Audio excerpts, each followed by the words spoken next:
The Happy Prince, Level 4, Chapter 1. The Happy Prince is Loved.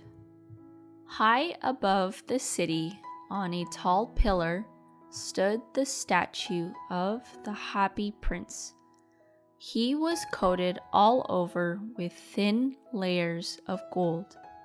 For eyes, he had 2 bright sapphires. A large red ruby was on his sword, and it was shining. He was very respected. "He is as beautiful as a wind vane," commented one of the town councilors.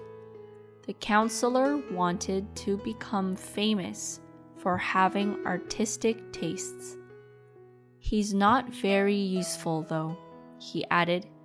He feared that people would think he was unrealistic. "You should be like the Happy Prince," said a realistic mother. Her little boy was crying because he was wishing for impossible things. The Happy Prince never thinks about crying for anything. "I am glad there is someone in the world who is really happy," mumbled a discouraged man as he looked at the wonderful statue.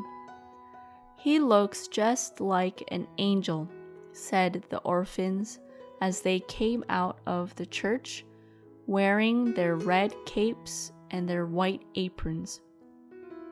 "How do you know?" said the math teacher. "You have never seen one." "Ah, but we have seen an angel in our dreams," answered the orphans. The math teacher frowned and looked very serious. He did not allow children to dream. Chapter 2. The Little Swallow and the Reed. One night, a little swallow flew over the city.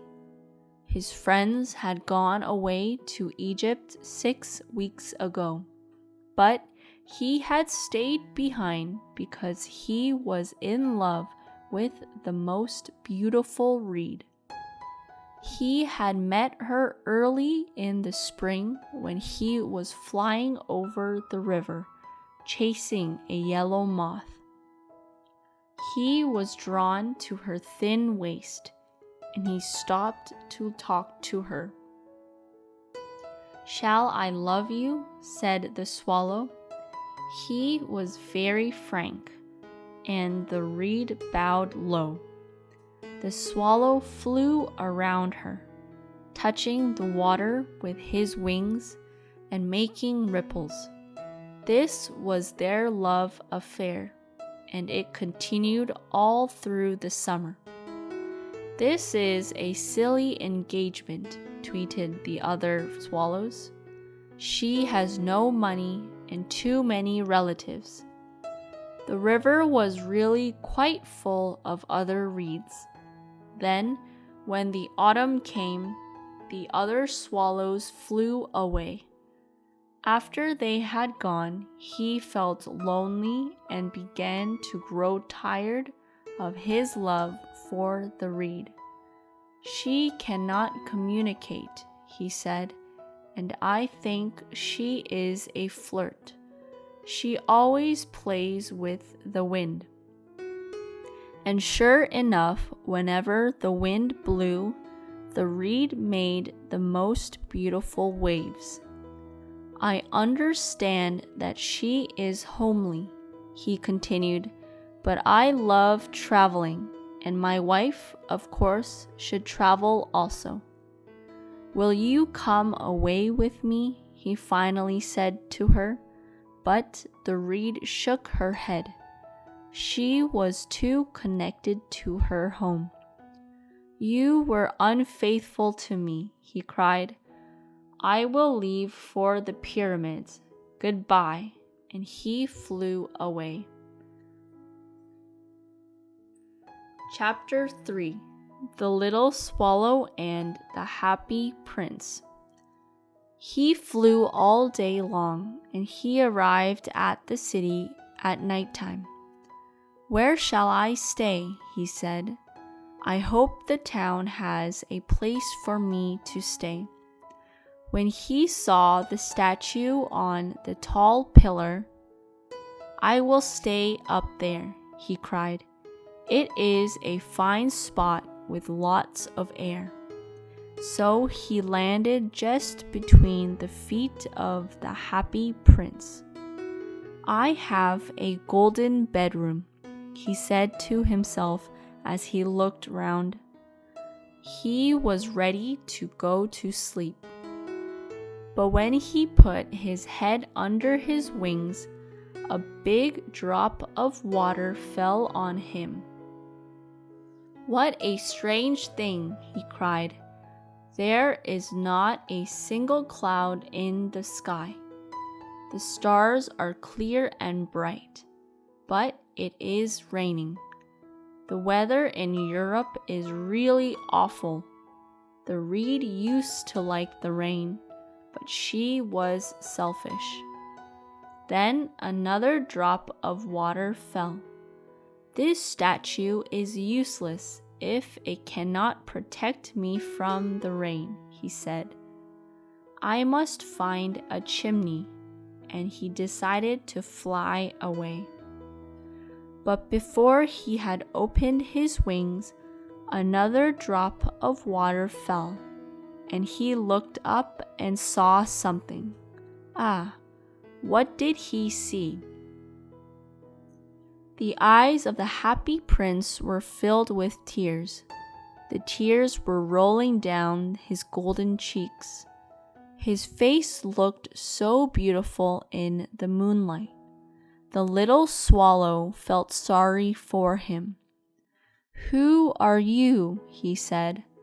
I am the happy prince. Why are you crying then? Asked the swallow. You have soaked me with tears. When I was alive, I had a heart, answered the statue. I did not know what tears were because I lived in the palace of Sans Souci, where there was no sadness. In the daytime, I played with my comrades in the garden, and in the evening, I hosted parties and danced in the great hall. There was a very tall wall around the garden, but I never cared enough to ask what was beyond it. Everything about me was so beautiful. My servants called me the happy prince. If delight and happiness are the same, I was happy. So I lived, and so I died. And now, since I am dead, they left me up here so that I can see the pain and all the sadness of my city. Even though my heart is metal, I cannot do anything but weep. Chapter 4. The Ruby from the Sword. What, is he not pure gold? Said the swallow to himself. But he was too kind. He could not share his thoughts out loud. Far away, continued the statue in a low voice, far away on a little street there is a poor house. One of the windows is open, and I can see a woman at a table. Her face is thin and white, and she has rough red hands. Her hands were injured many times by her sewing needle. She sews clothes for a living. She is sewing flowers on a silk dress for one of the Queen's special guests to wear at the next royal celebration. In the corner of the room, her little boy is sick in bed. He has a fever, and he is asking for oranges. His mother has nothing to give him but river water, so he is crying. Swallow, swallow, little swallow, will you bring her the ruby out of my sword? My feet are attached to this pillar and I cannot move. My friends are expecting me in Egypt, said the swallow. My friends are flying up and down the Nile River and talking to the large flowers. They will go to sleep soon in the tomb of the king. The king is laying there in a painted casket. He is covered in yellow cloth and preserved with special spices. There is a light green necklace around his neck. His hands are like dry leaves. Swallow, swallow, little swallow, said the prince. Will you not stay with me for one night and be my messenger? The boy is so thirsty, and the mother is so sad. I don't think I like boys, answered the swallow. I was staying on the river last summer. There were two bad boys there. Their father is the miller. They always threw stones at me. They never hit me. Of course, we swallows fly too well for that. My family is famous because we can fly fast, but still, it was disrespectful. But the happy prince looked so sad that the little swallow felt sorry for him. It is very cold here, he said, but I will stay with you for one night and be your messenger. Thank you, little swallow, said the prince. So the swallow pulled out the ruby from the prince's sword. He flew away with it in his mouth over the houses of the town. He passed by the church tower. White angel statues were standing there. He passed by the palace and heard the sound of dancing. A beautiful young woman came out on the veranda with her suitor. The stars are wonderful, he said to her. The power of love is wonderful. I hope my dress will be ready for the ball soon, she said. I asked a woman to sew flowers on the dress, but she is so lazy. He flew over the river and saw the lamps hanging on the poles of the ships.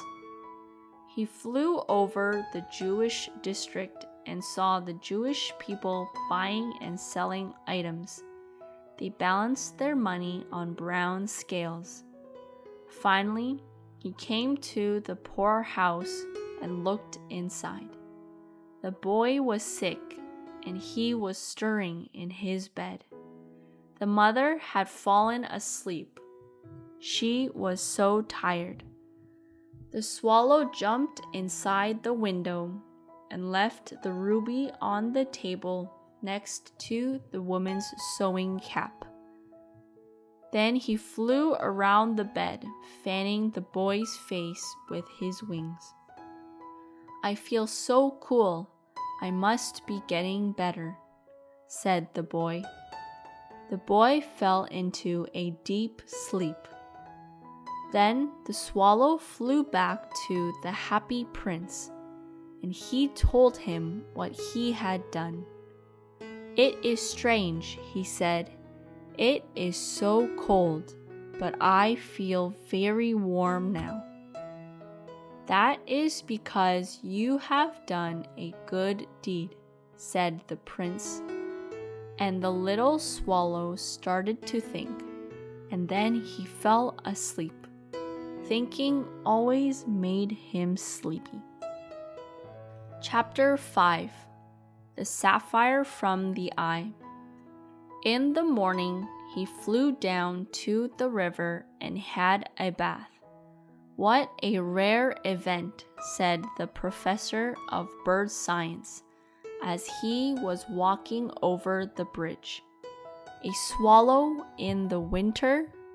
He wrote a long story about it on the town newspaper. Everyone talked about the professor's story, but they could not understand the big words he used. Tonight I will go to Egypt, said the swallow, and he was thrilled. He visited all the public places and sat for a long time on top of the roof of the church. Wherever he went, the sparrows sang and said to each other, "What an impressive visitor!" He enjoyed the time very much. At night, he flew back to the happy prince. "Have you any orders for me in Egypt?" he cried. "I am about to go." "Swallow, swallow, little swallow," said the prince. "Will you not stay with me for one more night?" "My friends are expecting me in Egypt," answered the swallow. "Tomorrow my friend will fly up to the second cataract. The river horse lies down there among the reeds. The god Memnon sits there on a limestone seat. All night long he watches the stars. In the morning he shouts for joy one time, and then he is quiet. The yellow lions come down to the river's edge to drink at noon. They have eyes like green stones, and their roar is louder than the roar of the river." "Swallow, swallow, little swallow," said the prince. "Far away across the city, I see a young man in an attic. He is bent over a desk. The desk is covered with papers, and in a cup next to him there are many dry violet flowers. His hair is brown and crisp. His lips are as red as a pomegranate, and he has dreamy eyes. He is trying to finish a play for the manager of the theater, but he is too cold to write any more. There is no fire in the heater. The young man is weak with hunger. I will wait with you one night longer," said the swallow. He really had a good heart. "Should I take him another ruby?" "Oh no, I have no ruby now," said the prince. "My eyes are the only things I have. They are made of special sapphires. They are from India, from 1,000 years ago. Pull out one of them and take it to him. He will sell it and buy food and firewood. He will finish his play."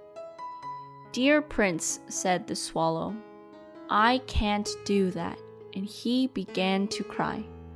"Swallow, swallow, little swallow," said the prince, "do as I tell you." So the swallow pulled out the prince's eye and flew away to the young man's attic. It was easy to enter because there was a hole in the roof. Through the hole he went, and he came into the room. The young man's head was resting on his hands, so he did not hear the sound of the bird's wings. When he looked up, he found the beautiful sapphire on the dry violet flowers.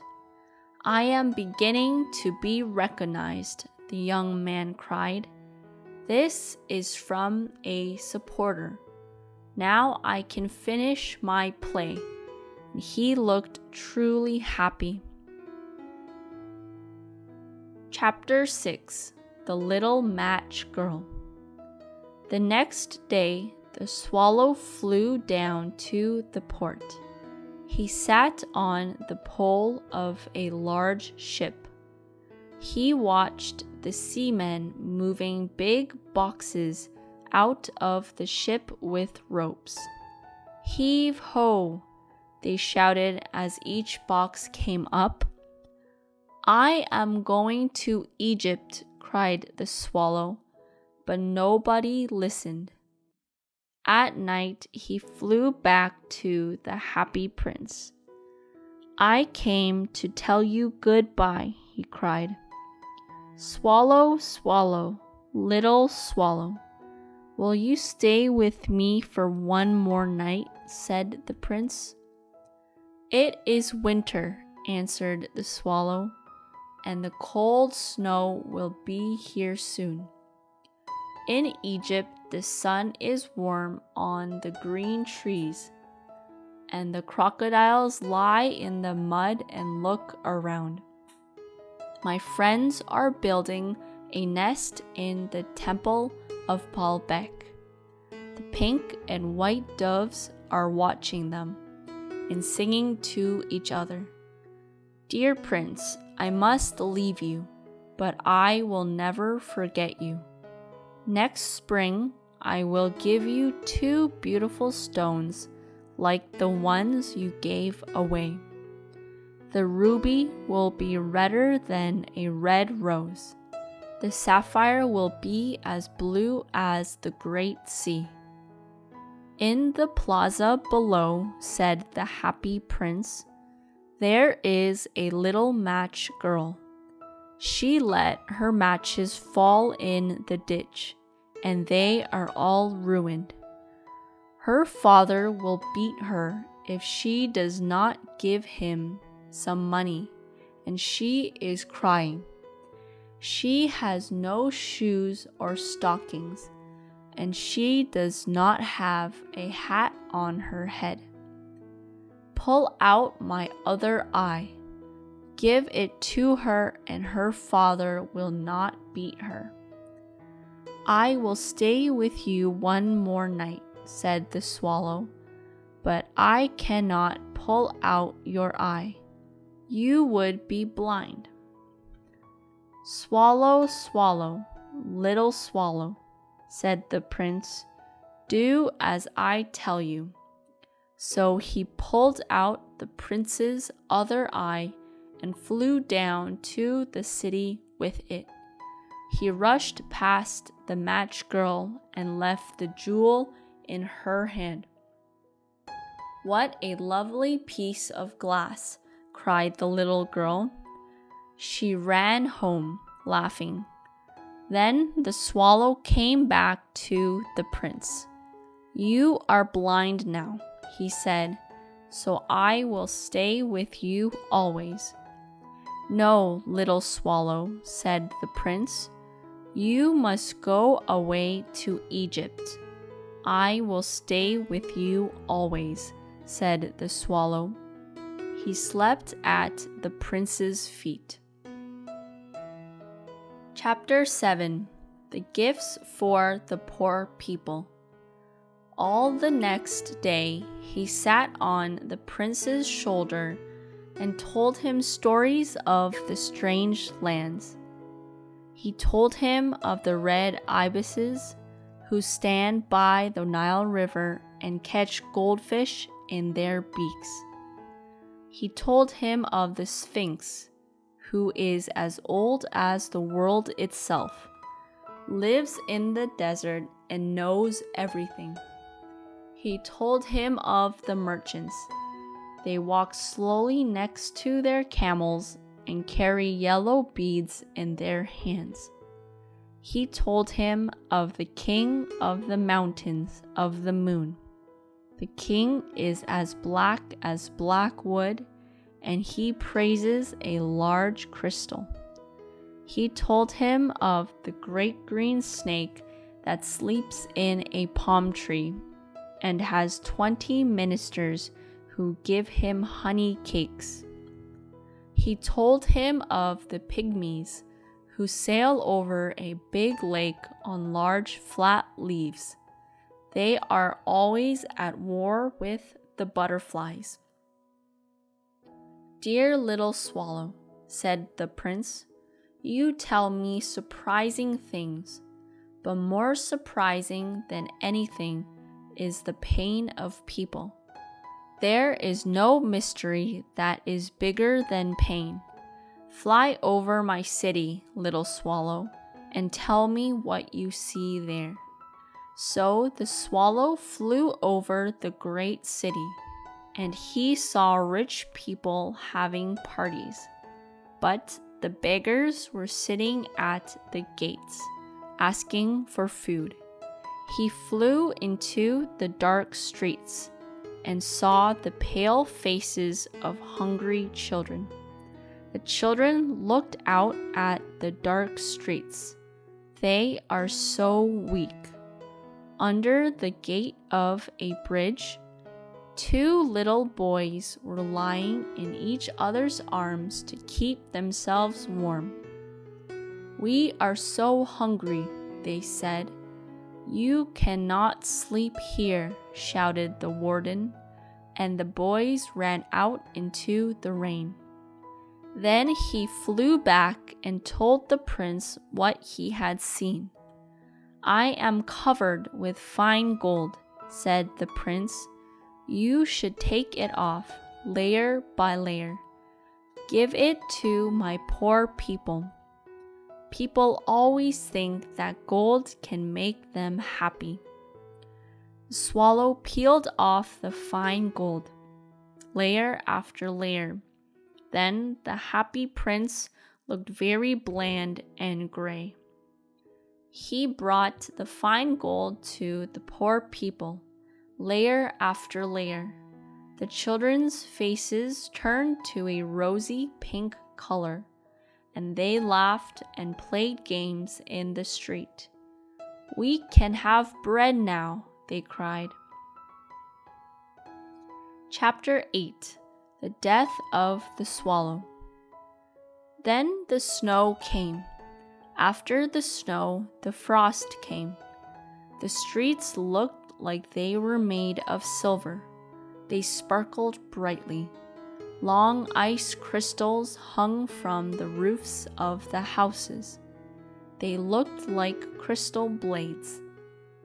Everybody went around wearing furs, and the little boys wore red caps and skated on the ice.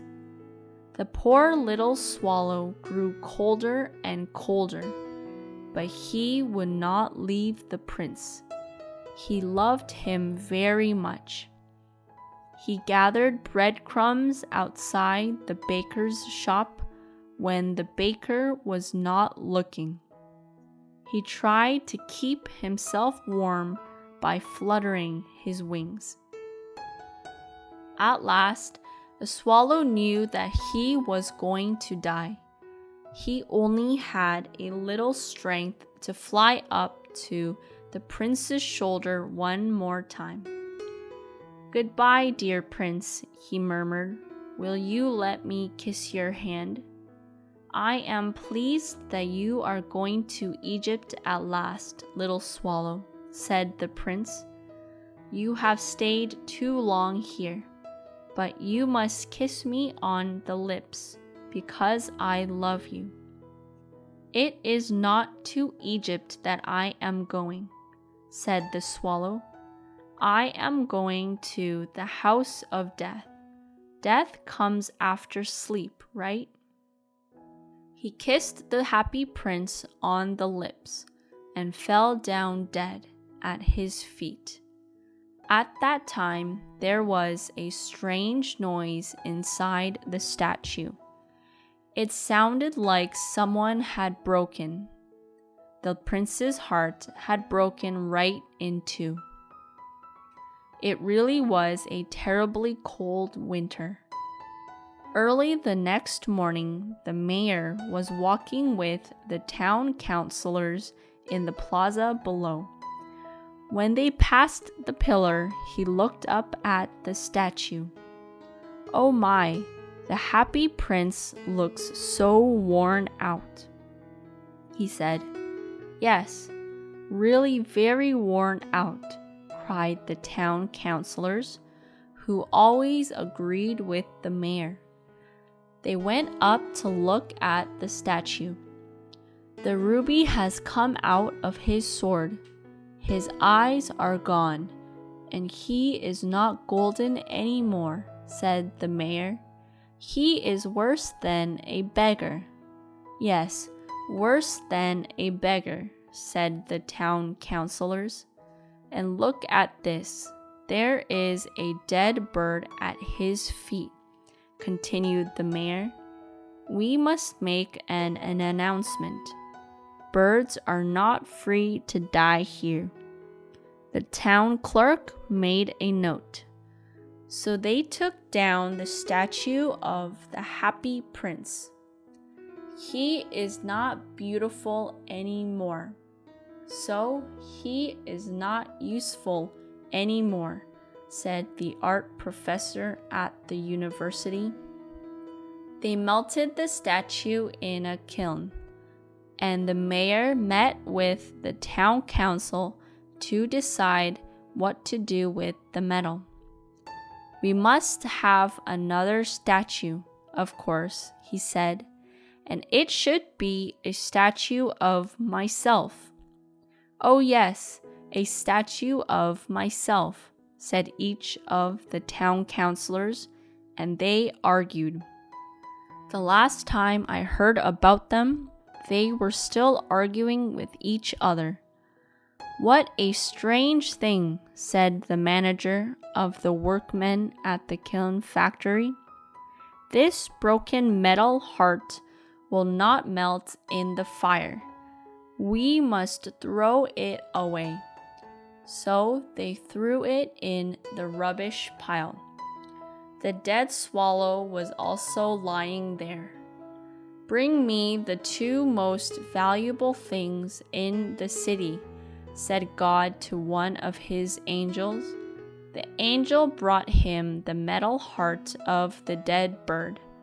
You chose the right ones, said God, for in my garden of paradise, this little bird will sing forever, and in my city of gold, the happy prince will praise me.